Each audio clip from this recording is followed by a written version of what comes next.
अस्सलाम वालेकुम, सितारों के सफ़र पर खुश आमदीद। आज के वीडियो में हम बात करेंगे कि ये हफ़्ता आपका कैसा रहेगा, आपके कारोबारी लिहाज से, करियर, फाइनेंस, लव रिलेशनशिप, सेहत कैसी रहेगी, हेल्थ कैसी रहेगी, कौन से दिन अच्छे रहेंगे आपके लिए, किन दिनों में आपको ज़्यादा एहतियात करना है, रेमेडीज़ क्या होंगी, लकी कलर और लकी नंबर क्या होगा, इस सब पर बात करेंगे। लेकिन उससे पहले मैं आपको ये बताना चाहूँगा कि काफ़ी लोग कन्फ्यूज़ हैं कि मून साइन से रीडिंग देखें या सन साइन से देखें। तो मैं आपको इतना ही कहूँगा कि आप अपनी मून साइन से रीडिंग देखें ताकि वो एक्यूरेटली आपके ऊपर बैठे, आपको समझ में आए कि आपके लिए क्या होने जा रहा है। अगर आप सन साइन को लेके अपना मून साइन से रीडिंग देखेंगे तो आपको कभी भी नहीं समझ में आएगा। और काफ़ी लोगों को अपना मून साइन नहीं पता। जिनको अपना मून साइन नहीं पता वो अपनी कंप्लीट डेट ऑफ बर्थ यानी दिन, महीना और साल, और अगर आपके पास टाइम है तो टाइम ऑफ बर्थ भी लिखिए और प्लेस ऑफ बर्थ भी लिखिए। उससे हमें आसानी होती है आपको आपका मून साइन बताने में। कमेंट सेक्शन में लिख दीजिए, आपको आपका मून साइन बता दिया जाएगा। जिन लोगों को नहीं पता मून साइन और सन साइन का डिफरेंस, तो उसके ऊपर बहुत जल्द वीडियो आएगी, वो वेस्टर्न एस्ट्रोलॉजी और वैदिक एस्ट्रोलॉजी का आपको डिफरेंस प्रॉपर वे में समझाया जाएगा। अब चलिए वीडियो को शुरू करते हैं और देखते हैं मून साइन से आपकी रीडिंग इस हफ्ते की क्या है। बात करते हैं विर्गो मून साइन वालों की, यानी कि कन्या राशि यानी कि बुर्ज शुमला वालों की। ये हफ्ता विर्गो वालों के लिए डीप रिफ्लेक्शन और प्रैक्टिकल एक्शंस का कॉम्बिनेशन है। आपके सिक्स्थ हाउस में राहु, सेवेंथ हाउस में रेट्रोग्रेड सैटर्न की प्रेजेंस है, जो लाइफ को स्लो और स्लाइटली कंफ्यूजिंग बना रहा है, स्पेशली रिलेशनशिप्स में और काम की जगह पर कॉन्फ्लिक्ट्स क्रिएट करके। जुपिटर जो आपके करियर के घर में है और वीनस आपके नाइन्थ हाउस में है, इसका मतलब है कि ब्लेसिंग्स आप लोगों को मिल रही हैं उन लोगों को जो सुकून से चलने वाले हैं, ऑर्गेनाइज्ड हैं, ग्राउंडेड अप्रोच अपनाते हैं और सब्र के साथ आगे बढ़ते हैं। तो आप लोगों को ब्लेसिंग ज़रूर मिलेंगी। 4 प्लैनेट्स हैं जो आप लोगों के लिए सपोर्टिव हैं, जैसे जुपिटर, वीनस, सन और मरकरी। लेकिन 3 प्लैनेट्स हैं जो आपके लिए प्रॉब्लम्स क्रिएट कर रहे हैं, जैसे मार्स, केतु और सैटर्न। मार्स और केतु के बारे में तो मैंने आपको मार्स और केतु की सीरीज़ में बताया। सैटर्न के बारे में मैं आपको डिटेल में सैटर्न की सीरीज़ में अभी बताऊंगा। लेकिन इस हफ्ते जो आपके लिए क्रिएट कर रहे हैं, ये थोड़ी सी डिस्ट्रैक्शंस क्रिएट कर रहे हैं और आपके कामों से फोकस लूज हो सकता है। करियर और फाइनेंस के हवाले से बात करूं तो जुपिटर आपके 10th हाउस में है, जो आपके प्रोफेशनल घर को बहुत ज़्यादा स्ट्रांग बना रहा है। क्लैरिटी भी नज़र आ रही होगी, स्पेशली 17 के बाद जब मून एरीज से निकलकर टॉरस में आएगा, 9th हाउस का ट्रांजिट होगा, तो लक एक्टिवेट हो जाएगी। फाइनेंशियली कोई इंपॉर्टेंट डील या जॉब इंटरव्यू हो सकता है आप लोगों का 18 से 20 जुलाई के बीच में, और आपको नौकरी वगैरह भी मिल सकती है। ये आइडियल टाइम रहेगा आपके लिए।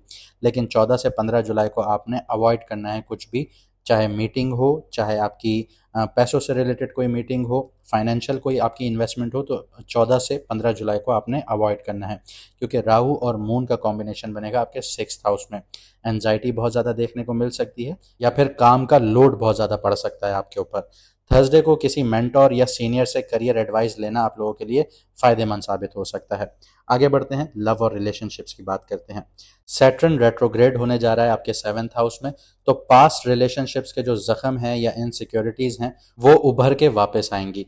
आप इमोशनली डिस्टेंस फील कर सकते हैं, या पार्टनर थोड़ा अलूफ लग सकता है आप लोगों को। जिन लोगों को अलूफ का मतलब नहीं पता उनके लिए बता दूं कि जो आपका पार्टनर है वो आपको फ्रेंडली नज़र नहीं आ रहा होगा, मतलब आपके साथ एक अच्छा रवैया नहीं होगा उसका। ऐसी आपको सिचुएशंस फेस करनी पड़ सकती हैं। इस वक्त इमोशनल क्लैरिटी और मेच्योर कन्वर्जेशंस बहुत ज़्यादा ज़रूरी रहेंगी आप लोगों के लिए। अगर आप सिंगल हैं तो वीनस आपके 9th हाउस में, कोई लॉन्ग डिस्टेंस या कल्चरली डिफरेंट पर्सन जो है वो आपकी तरफ अट्रैक्ट हो सकता है। रोमांटिक विंडो जो है वो 19 जुलाई को खुलेगी आप लोगों की, सैटरडे के दिन। मून और वीनस दोनों आपके सपोर्ट में होंगे, आपको कोई अच्छा कनेक्शंस मिल सकते हैं यहाँ पे। आगे बढ़ते हैं, हेल्थ की बात करते हैं। मून राहु का जो ट्रांजिट है 6th हाउस में 13 से 15 जुलाई तक, यहाँ पे आपको स्ट्रेस देखने को मिल सकता है, डाइजेशन इश्यूज देखने को मिल सकते हैं, या फिर छोटी मोटी बीमारियों का शिकार हो सकते हैं। सैटर्न इसके अलावा जैसे ही रेट्रोग्रेड होगा, वक्री होगा, तो ये आपको 6th हाउस के जो असरात हैं वो देगा आपकी बीमारियों के हिसाब से। आपको मैदे से रिलेटेड इश्यूज आ सकते हैं, मेंटल फटीग देखने को मिल सकती है, स्किन से रिलेटेड इश्यूज आ सकते हैं। ये वक्त है फिजिकल और डिजिटल डिटॉक्स का आप लोगों के लिए। अगर आप अपनी बॉडी को हेल्दी बनाना चाहते हैं, डिटॉक्स करना चाहते हैं, तो नीम गर्म पानी का गिलास लीजिए, उसमें थोड़ी सी अजवाइन डालिए और नींबू का रस डालिए या नींबू को निचोड़ कर डालिए, ये पीजिए, आपके लिए बेहतर होगा। डिजिटल ब्रेक लीजिए, मोबाइल, लैपटॉप, टीवी वगैरह सब चीज़ें बंद करके 1 डेढ़ घंटा अपनी ब्रीदिंग एक्सरसाइजेस कीजिए या सोने से पहले 1-1.5 घंटा इनको इस्तेमाल ना कीजिए, फैमिली में टाइम स्पेंड कीजिए, ये आपको रिलैक्स करने में मदद करेगा। हल्की फुल्की स्ट्रेचिंग ज़रूर कीजिए, योगा कीजिए, ये आपको बहुत कंफर्टेबल फील करवाएगा, स्पेशली 16 से 17 जुलाई के बीच में। अब देख लेते हैं कौन से दिन आपके लिए बेहतर हैं, कौन से दिनों में आपको एहतियात करना है। 16, 18, 20 जुलाई ये आपके लिए बेहतर होंगे। इसकी वजह ये है कि मून जो है पाइसेस से टॉरस में ट्रांजिट करेगा, तो इमोशनल क्लैरिटी और रिलीजियस अलाइनमेंट आपको देखने को मिलेगी। इसके अलावा एक और दिन आपके लिए लकी है, वो है 17 जुलाई। जुपिटर की एनर्जी बहुत ज़्यादा हाई होगी। आप लोग इस टाइम पीरियड में एक विजडम की तरफ जाएंगे, आपको कोई अच्छी सी नॉलेज मिल सकती है या फिर आप लोगों का ट्रैवलिंग का प्लान भी बन सकता है। लेकिन 13 से 15 जुलाई के बीच में आपको एहतियात करना है। मून और राहु का जो कॉम्बिनेशन है वो बन रहा होगा 6th हाउस में। ओवर थिंकिंग बहुत ज़्यादा होगी, अननेसेसरी डर बहुत ज़्यादा रहेगा आपके अंदर और गॉसिप्स आपके ऊपर बहुत ज़्यादा हो सकती हैं। रेमेडीज़ की बात करते हैं। ग्रीन कलर की चीज़ों का सदका या दान कीजिए वेडनेसडे वाले दिन। इसके अलावा मार्स और केतु का सदका, जैसे मैंने आपको मार्स और केतु की सीरीज़ में बताया था, आप लोग लाल चीज़ का सदका हर मंगल वाले दिन कीजिए या दान कीजिए। इसके अलावा आप लोग काले कुत्ते को खाना खिलाइए, ये आपके लिए बेहतर होगा। जो मार्स और केतु की नेगेटिविटी है आपके 12th हाउस में, वो बैलेंस होना शुरू होगी। इसके अलावा डीप ब्रीदिंग एक्सरसाइजेस कीजिए और लेवेंडर ऑयल का मसाज लीजिए, चाहे बालों पे लगाइए या बॉडी पर लगाइए, अपने आप को रिलैक्स कीजिए।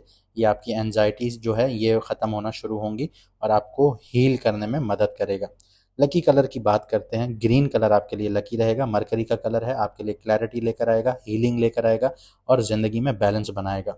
5 नंबर में डीलिंग कीजिए, ये आपकी अडॉप्टेबिलिटी को प्रमोट करता है और एक्सप्रेशंस को प्रमोट करता है। अगर इस हफ्ते की बात करूं तो विर्गो वालों के लिए असली ग्रोथ तभी है जब आप अपने इमोशन से ज़्यादा लॉजिक को यूज़ करेंगे।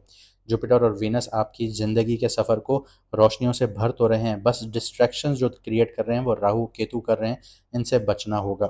आपकी एनर्जी ग्राउंडेड होनी चाहिए, तो हर सिचुएशन का सलूशन जो है वो सिंपल लगना शुरू हो जाएगा आप लोगों को।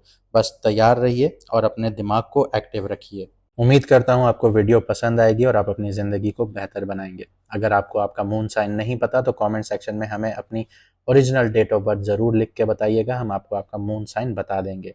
कोशिश कीजिएगा कि डेट ऑफ बर्थ के साथ आपके पास टाइम ऑफ बर्थ भी हो, इससे हमें आसानी हो जाती है आपको आपका मून साइन बताने में। अगर आपको वीडियो अच्छी लगी तो लाइक शेयर सब्सक्राइब ज़रूर कीजिएगा। मुझे दीजिए इजाज़त, मिलते हैं अगली वीडियो में सितारों के सफ़र पर।